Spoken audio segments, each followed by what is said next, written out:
नमस्कार, आप सुन रहे हैं ईशा इनसाइट्स, जहां हम लेकर आते हैं बेहतरीन किताबों के ऑडियो बुक्स और समरीज, वो भी हिंदी में। द मिलियनियर फास्ट लेन के लास्ट चैप्टर में आपने सुना, इंटरेस्ट सिर्फ पहला गियर है, कमिटमेंट ही रेड लाइन है। हार्ड वर्क और कमिटमेंट ही विनर्स और लूजर्स को अलग करते हैं। कुछ लोग शॉर्ट टर्म कंफर्ट को चूज करते हैं, पर real success long term mindset से आती है। अगर तुम सबसे अलग जीना चाहते हो तो तुम्हें वही करना पड़ेगा जो कोई और नहीं कर रहा। सक्सेस की राह क्या एक्सपेक्ट करें? मेहनत, सेक्रीफाइस और स्ट्रगल्स, ये सब रोड के बम्प्स हैं। जो वीक होते हैं वो इनसे डरकर पीछे हट जाते हैं, पर जो स्ट्रोंग होते हैं वही फास्ट एंड में टिक पाते हैं। फेलियर डरने की नहीं, सीखने की बात है। हर बड़ा सक्सेस फेलियर के बिना नहीं आता। अगर सीख रहे हो तो फेल होने भी जीत है। एक बड़ा होम रन जिंदगी बदल सकता है। एक ही बड़ा हिट तुम्हें फाइनेंशियली सिक्योर कर सकता है, सिर्फ तुम्हारे लिए नहीं बल्कि तुम्हारी अगली जनरेशन के लिए भी। पर याद रखना, होम रन्स तभी लगते हैं जब तुम ग्राउंड पर उतरकर खेलते हो, डगआउट में बैठे बैठे नहीं।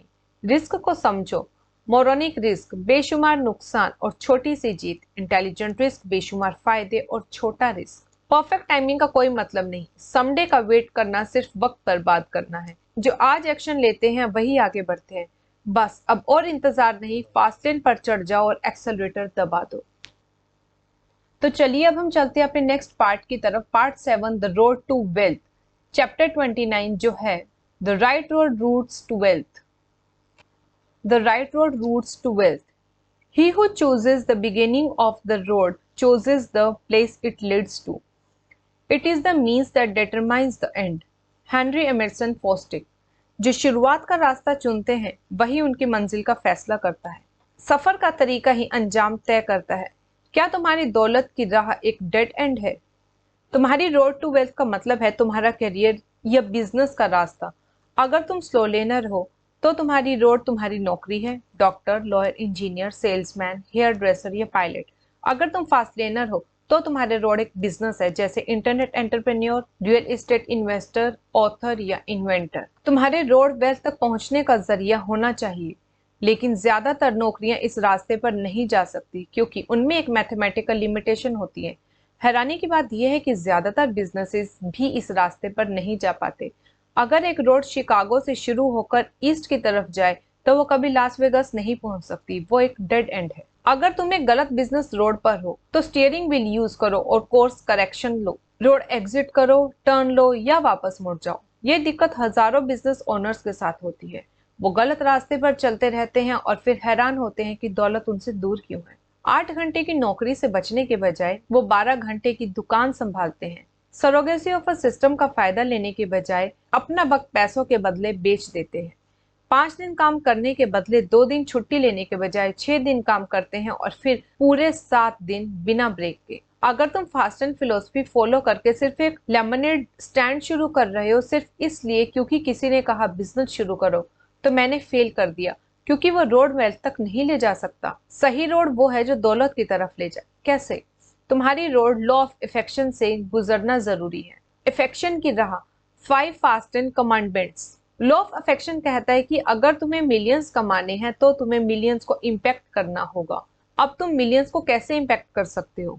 स्लोलन में तुम अपनी इंट्रिंसिक वैल्यू को बढ़ाते हो, इसे जरूरी बनाते हो और फिर मिलियंस कमाते हो। फास्टलेन में तुम एक ऐसे बिजनेस को इंजीनियर करते हो जो मिलियंस की जिंदगी को स्केल या फिर कई लोगों की जिंदगी को बदलता है। अगर तुम्हारा रोड इफेक्शन के नेबरहुड से नहीं गुजर रहा तो उसका ऑफ रैंप नहीं है, तो माफ करो, तुम गलत रास्ते पर हो।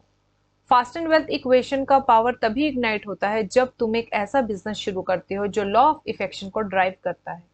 बिजनेस अपॉर्चुनिटीज काफी हैं, लेकिन काफी सारी उसमें फास्ट एंड रोड्स नहीं होती। अगर तुम एक रिटेल स्टोर में काम कर रहे हो और $10 का हेयर कट बेच रहे हो, तो क्या तुम रियलिस्टिकली एक्सपेक्ट कर सकते हो कि तुम मिलियंस सर्व करोगे? मिलियंस कमाने के लिए तुम्हें मिलियंस को सर्व करना होगा। अगर तुम्हारा रोड इफेक्शन की तरफ डायरेक्शनली चैलेंज्ड है तो तुम्हारा एटीट्यूड कभी भी अच्छे रिजल्ट्स नहीं देगा, क्योंकि इफेक्शन वेल्थ का गेट कीपर है। द लॉ ऑफ इफेक्शन को लाइट करने के लिए और अपनी फास्ट एंड रोड को एल्यूमिनेट करने के लिए तुम्हें इसे क्रॉस एग्जामिन करना होगा 5 फास्ट एंड कमांडेंट्स से। The commandments of need, the commandments of entry, the commandment of control, the commandment of scale, the commandment of time. NECST एक फास्ट एंड लिटमस टेस्ट है जो तुम्हारा रोड वैलिडेट करता है। NECST एक fast and litmus test है जो तुम्हारा रोड वैलिडेट करता है। क्या तुम्हारा रोड वेल्थ तक पहुंचता है? क्या वो फास्ट एंड है? क्या उससे फास्ट एंड बनाया जा सकता है? क्या वो इफेक्शन तक पहुंच सकता है? क्या तुम्हारा रोड मल्टी $1 मिलियन एंटरप्राइज बना सकता है, पैसिव इनकम जनरेट कर सकता है और एक फाइनल लिक्विडेशन इवेंट पर एंड हो सकता है? अगर तुम्हारा रोड सभी 5 कमांडमेंट्स को मीट करता है तो वह तुम्हें फिल्थली रिच जल्दी बना सकता है। जब वायलेशंस होती हैं तो रोड अपने वेल्थ पोटेंशियल को लूज करने लगता है और इसके साथ ही इवेक्शन के पास पहुंचने का तुम्हारा चांस भी कम होता है। जब तक तुम एक रोड चूज करते हो जो सभी 5 कमांडमेंट्स को सेटिस्फाई करता है, तुम पोटेंट वेल्थ क्रिएटर बन सकते हो। लेकिन काफी सारी बिजनेस अपॉर्चुनिटीज कमांडमेंट्स फेल कर देती हैं और अगर वो फेल होती हैं तो उन्हें तुम्हारा रिस्पेक्ट या अटेंशन का हक नहीं है। तो दोस्तों, ये था हमारा आज का एक छोटा सा ऑडियो। अगर ये चैप्टर आपको पसंद आया हो तो इसे लाइक करें, शेयर करें और इस चैनल को सब्सक्राइब करना ना भूलें। सुनते रहिए, क्योंकि हर किताब के अंदर एक नई शुरुआत होती है। धन्यवाद।